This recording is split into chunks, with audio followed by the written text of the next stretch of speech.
Hello दोस्तों, आप सभी लोग कैसे हैं। आई होप आप सभी लोग अच्छे होंगे। तो दोस्तों, आज हम बात करने वाले हैं नीवा वूपा हेल्थ इंश्योरेंस कंपनी के आईपीओ के बारे में। तो सबसे पहले हम नीवा वूपा हेल्थ इंश्योरेंस कंपनी के बिजनेस का ओवरव्यू लेंगे। तो ये नीवा वूपा हेल्थ इंश्योरेंस कंपनी एक स्वास्थ्य बीमा कंपनी है जो कि 2008 में इसकी स्थापना हुई थी और जो इसका हेडक्वार्टर है वो है न्यू दिल्ली में। नीवा वूपा हेल्थ कंपनी के साथ दो और कंपनी साथ में बिजनेस करती है। पहली कंपनी है वूपा ग्रुप, दूसरी है फेटल टोन एलएलपी। इन तीनों के बीच एक जॉइंट वेंचर है जो हेल्थ सेक्टर में बीमा प्रदान करती है। वो 70 से ज्यादा सालों का अनुभव रखने वाली है वूपा ग्रुप एक अंतर्राष्ट्रीय कंपनी है। नीवा वूपा हेल्थ मोबाइल एप्लीकेशन और वेबसाइट के जरिए भी कंपनी अपने ग्राहकों को बड़े रूप से सर्विस देती है और साथ ही साथ कंपनी धोखाधड़ी के दावों की पहचान करने के लिए मशीन लर्निंग आधारित एल्गोरिदम और लॉजिस्टिक्स रिग्रेशन मॉडल का उपयोग करती है। इससे होता क्या है कि उन्हें धोखाधड़ी का पता लगाने में अधिक सफलता मिलती है और जांच रेफरल को कम करने में मदद मिलती है। अगर हम देखें मार्च 2024 तक नीवा वूपा के पास भारत के 22 राज्यों और 4 केंद्र शासित प्रदेशों में 1,43,000 एजेंट और 210 ब्रांचेस हैं।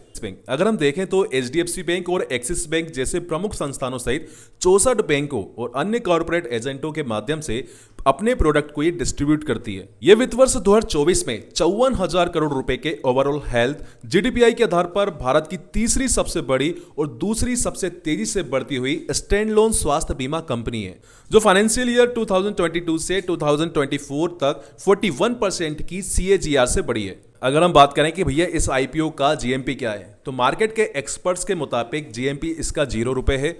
आईपीओ डेट कब की है, तो भैया आईपीओ डेट की जो स्टार्टिंग है 7 नवंबर 2024 की है। क्लोजिंग डेट कब की है, तो भैया इसकी क्लोजिंग डेट है वो 11 नवंबर की है। और इसकी लिस्टिंग डेट की हम बात करें तो वो कब की है, 14 नवंबर की है। इसके आईपीओ के साइज की हम बात करें तो भैया 2200 करोड़ का एक बुक बिल्ट इशू है, जिसमें से फ्रेश इशू है 800 करोड़ रुपए और ऑफर फॉर सेल को मिले हैं 1400 करोड़ रुपए। कंपनी ने आईपीओ का प्राइस रेंज 70 से 74 रुपए प्रति शेयर तय किया है।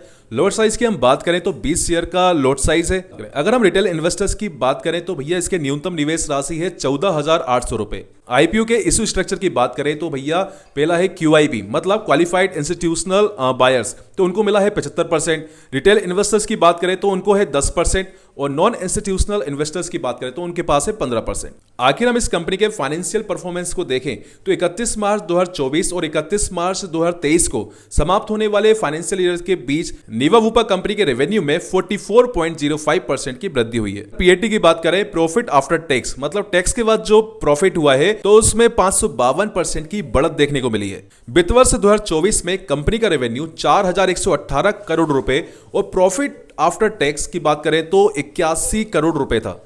आखिर आईपीओ का उद्देश्य क्या है, तो भैया कंपनी के जो इशू से पैसा मिलेगा उसका यूज सॉल्वेंसी लेवल्स को मजबूत करने के लिए अपने कैपिटल बेस को एक्सपेंड करेगी और जनरल कॉर्पोरेट के ऑब्जेक्टिव्स को पूरा करने के लिए करेगी। आखिर आईपीओ के बुक रनिंग लीड मैनेजर कौन है, तो यहाँ पे ICICI securities, Morgan Stanley India, Kotak Mahindra capital, Axis capital, HDFC bank और Motilal Oswal advisors book running lead manager है।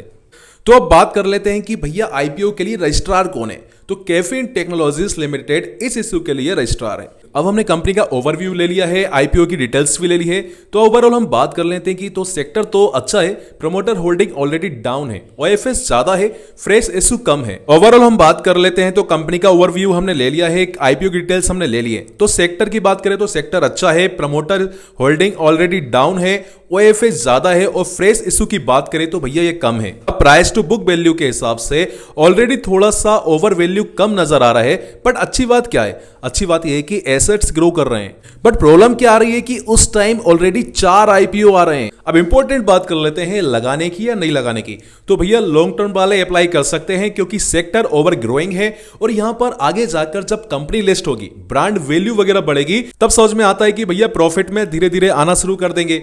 और बड़ी बात यह भी है कि पॉपुलेशन भी बढ़ रही है। अब आप एक चीज समझना कि भैया अच्छी बात क्या है, अच्छी बात यह है कि इंश्योरेंस कंपनी जो प्रीमियम बढ़ाती जा रही है, एज अ बायर प्रॉब्लम है, जेब से ज्यादा जा रहे हैं, लेकिन एज अ इन्वेस्टर अच्छी बात है, जितना पैसा इनके पास आएगा उतना इन्वेस्टर को फायदा होगा। बाकी मेरी राय क्या है, तो भैया मेरी राय तो यही है कि मार्केट अभी डाउन चल रहा है, वर्ल्ड वॉर जैसी सिचुएशन हो रही है, लेकिन एक अच्छी न्यूज अभी निकल कर आई है कि ट्रम्प भैया वापिस आ गए हैं। क्या आ गए हैं? ट्रम्प भैया की वापसी हो गई है, तो मार्केट थोड़ा अच्छा देखने को मिलेगा। तो भैया अब ऐसी सिचुएशन में करना क्या है? तो भैया हमें करना क्या है कि हमें लिमिटेड क्वांटिटी में ही अप्लाई करना है, क्योंकि बाकी 4 आईपीओ भी तो आ रहे हैं। बस मैं तो ये करूंगा कि एक दो लोट ही अप्लाई करूंगा, फुल फोर्स में नहीं करूंगा, डाइवर्सिफिकेशन करूंगा ताकि 4 में से किसी एक दो में अलॉटमेंट वगैरह मिल जाए। ये थी मेरी राय, और आपकी राय क्या है नीचे कमेंट बॉक्स पे जरूर बताएं।